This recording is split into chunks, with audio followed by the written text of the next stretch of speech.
আসসালামু আলাইকুম দর্শক। মিডল ইস্টে একটা বড় চমক ঘইটা গেল, সেটা হচ্ছে ভারত পাকিস্তান মিডল ইস্টে এন্ট্রি নিছে এবং তারা তাদের যেই সীমান্তে যেই রকম উত্তেজনা থাকে, এখন মিডল ইস্টে নতুন আরেকটা উত্তেজনা আসছে, সেটা হচ্ছে ভারত পাকিস্তান ব্লক।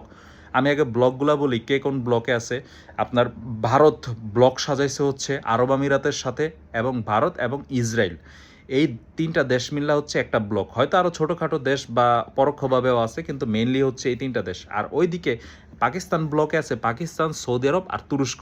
ওর সাথেও আরও দুই একটা দেশ থাকতে পারে পরোক্ষভাবে, কিন্তু মেইনলি হচ্ছে এই তিনটা দেশ। সো এইখানে যেমন ভারত পাকিস্তান সীমান্তে যেরকম তীব্র উত্তেজনা বিরাজ করে, এই ব্লকের মধ্যে এই কান্ট্রিগুলোর মধ্যে তীব্র উত্তেজনা বিরাজ করে। দেখেন আপনারা, যেমন হচ্ছে ভারত পাকিস্তানের মধ্যে তো তারা নিজেরা উত্তেজনা বিরাজ করে, আবার দেখবেন সৌদি আরব আর হচ্ছে আরব আমিরাত, তাদের মধ্যে ব্যাপক পরিমাণে উত্তেজনা বিরাজ করতেছে। ওপেক থেকে কিন্তু আরব আমিরাত অলরেডি বের হয়ে গেছে, এবং আফ্রিকার অনেক দেশে তারা প্রক্সি যুদ্ধের মধ্যে একে অন্যের বিরুদ্ধে হচ্ছে যুদ্ধ করে, এবং হচ্ছে কথার লড়াই, কূটনীতিতেও তারা দুজন হচ্ছে বিরুদ্ধে অবস্থান করে। ওই দিক দিয়ে তুরস্ক আর ইসরায়েলের মধ্যে শত্রুতা আছে, এবং দুইটা দেশ বিপরীতমুখী অবস্থানের মধ্যে আছে।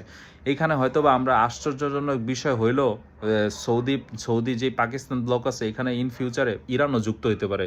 যদিও ইরান সৌদি আরবের সাথে দ্বন্দ্ব আছে, কিন্তু তারপরে এই দ্বন্দ্ব বইলা এই ব্লকে এইখানে ইরানও যুক্ত হইতে পারে। সো এরকম একটা ব্লক আপনারা দেখবেন।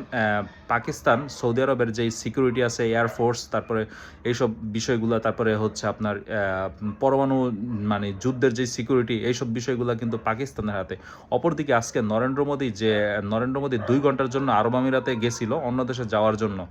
সো ওইখানে সে অনেকগুলো চুক্তি করছে। তার যে তেলের জ্বালানি নিশ্চয়তা, তার ইন্ডিয়াতে কিন্তু জ্বালানি নিশ্চয়তার ব্যাপক পরিমাণে অভাব দেখা দিতেছে, ইন্ডিয়াতে জ্বালানির অভাব। সো এই জ্বালানি নিশ্চয়তার জন্য আরব আমিরাতের সাথে একটা চুক্তি করছে ইন্ডিয়া, যাতে তার ওইখান থেকে তেল, গ্যাস, এইসব জিনিসগুলো আসে। প্লাস হচ্ছে আপনার সামরিক মহড়া চালাইবো দুইটা দেশ একসাথে মিলে, ওইখানে কিন্তু ইসরায়েলও আছে, তো মহড়া চালাইবো। তারপর হচ্ছে আপনার গোয়েন্দা তথ্য আদান প্রদান করব, এছাড়া হচ্ছে টেকনোলজি আদান প্রদান করব। সো এইসব জায়গাগুলোতে তারা দ্বিপাক্ষিক যেই কৌশলগত চুক্তি, সেটাও সাইরা নিছে দুই দেশের মধ্যে। এখানে কিন্তু ইসরায়েলও আছে পরোক্ষভাবে এবং প্রত্যক্ষভাবে, দুইভাবেই।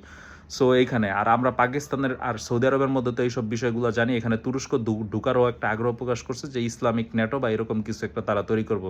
তো দুইটা দেশের কাছেই কিন্তু দুইটা জোটের কাছেই কিন্তু পারমাণবিক অস্ত্র আছে। সো এখানে ব্যাপক টুইস্ট। আপনারা দেখবেন সৌদি আরবে একটা স্টেডিয়াম করার পরিকল্পনা নিচ্ছে, মানে ক্রিকেটের। সো ওই দায়িত্বটা নিছে পাকিস্তান, যে পাকিস্তানের পিএসএল আগামী আসরে যদি স্টেডিয়ামটা তৈরি হয়ে যায়, সেই স্টেডিয়ামে পিএসএল এর ম্যাচ হইব। আর ওই দিক দিয়ে আপনারা দেখবেন আরব আমিরাতে যে T20 হয়, সেখানে কিন্তু ভারতীয় মালিকানাধীন অনেকগুলা টিম থাকে বা অনেক। তো ক্রিকেটের জায়গা থেকে দুইটা দেশ কিন্তু দুইটা দেশের বাইসা নিছে। ভারত বাইসা নিছে আরব আমিরাতে, আর পাকিস্তান বাইসা নিছে সৌদি আরবে। সেই ক্ষেত্রে আবার কূটনৈতিক দিক থেকে, যেমন পাকিস্তান হচ্ছে একটা ঋণগ্রস্ত দেশ, সো পাকিস্তান আরব আমিরাত থেকেও ঋণ নিছিল। তো আরব আমিরাত হচ্ছে এইসব টানাপোড়েনের কারণে পাকিস্তানকে চাপ দেয়, সেই ঋণ পরিশোধ করে দেয় হচ্ছে আপনার সৌদি আরব। সো দেখেন, মানে দুই জায়গা থেকে কে কীরকম কারে চাপ দিতেছে, এই জায়গাগুলো থেকেও বোঝা যায় যে সামনের পরিস্থিতি। তো মিডল ইস্টে আরেকটা জটিল জটিল জিনিস সামনে আসতেছে। সেই ভারত পাকিস্তান হচ্ছে মিডল ইস্টে এন্ট্রি নিছে দুইটা দেশ।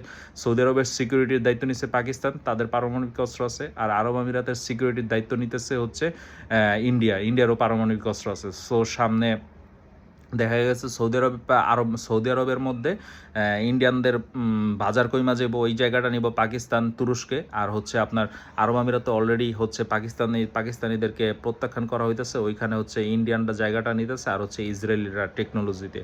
সো এরকম একটা আমরা পরিবর্তন দেখতেছি। আর সামনে তো মিডিল ইস্টটা আরও জটিল হইতেছে, যদি এখানে ইরান ঢুকে আরও জটিল হইব এরকম। তো কাতার, যেমন আপনার কি বলে বাহরাইন কিন্তু আবার এই যে আরব আমিরাত জোটে আছে, বাহরাইন, কুয়েতও আছে। সো এরকম একটা আবার ওমান হচ্ছে আপনার ওই যে সৌদি জোটে আছে। সো এরকম একটা বিষয়। তো দেখা যাক সামনে কি হয়। এই হচ্ছে মিডল ইস্টের আরেক কেন্দ্রিক আপডেট, ইরান আমেরিকার বাইরে। আরও নেক্সট যদি আরও আপডেট পাই তো আবার হাজির হব। ধন্যবাদ বন্ধুরা।